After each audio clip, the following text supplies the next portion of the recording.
मैं हूं गुंजन पंत और आप लोगों को मैं रिक्वेस्ट करना चाहूँगी कि प्लीज़ सब्सक्राइब कीजिए भोजपुरिया मुंबई संगम। नए साल में चूड़ी बेचने लगी भोजपुरी की खूबसूरत हीरोइन गुंजन पंत।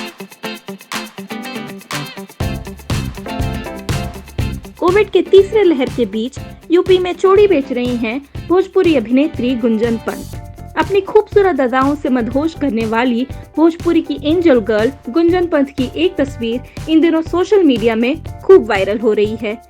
इस तस्वीर में गुंजन पंत चूड़ियां बेचती नजर आ रही हैं। नए साल के आगमन और कोरोना के तीसरे लहर के बीच गुंजन पंत की इस वायरल तस्वीर ने सभी को चौंका दिया है।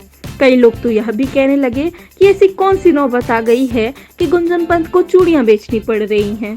दरअसल गुंजन पंत की यह तस्वीर 2022 की उनकी पहली फिल्म जननी तेरी कहानी के सेट की है, जिसमें वे दामिनी के किरदार में नजर आ रही हैं।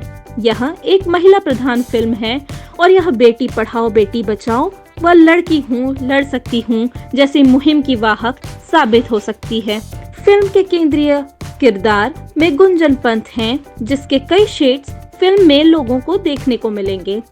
गुंजन की फिल्म जननी तेरी कहानी की शूटिंग इन दिनों यूपी के भदोही में चल रही है, जहां पे उनकी चूड़ियां बेचने वाली तस्वीर वायरल हुई है। इस फिल्म में गुंजन पंत के साथ राज यादव, कुणाल सिंह, सुशील सिंह, अयाज खान और संजीव सोनी जैसे दिग्गज कलाकार नजर आने वाले हैं।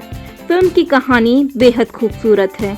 वहीं गुंजन पंत के पीआरओ संजय भूषण पटियाला ने बताया कि फिल्म जननी तेरी कहानी एक बेहतरीन मैसेज देने वाली है। फिल्म में गुंजन का किरदार बेहद मजबूत है। वे इस मामले में खुद को खुशनसीब भी मानती हैं कि फिल्म से लेकर टीवी तक हर बार उनका किरदार स्ट्रॉन्ग रहा है। उन्होंने बताया कि गुंजन की आने वाली फिल्म हिंदुस्तान मेरी जान, कवन कसूर, प्यार होता है दीवाना सनम, चल जी लें और बलम केसरिया है। इसके अलावा 2022 में वे काफी बिजी रहने वाली हैं।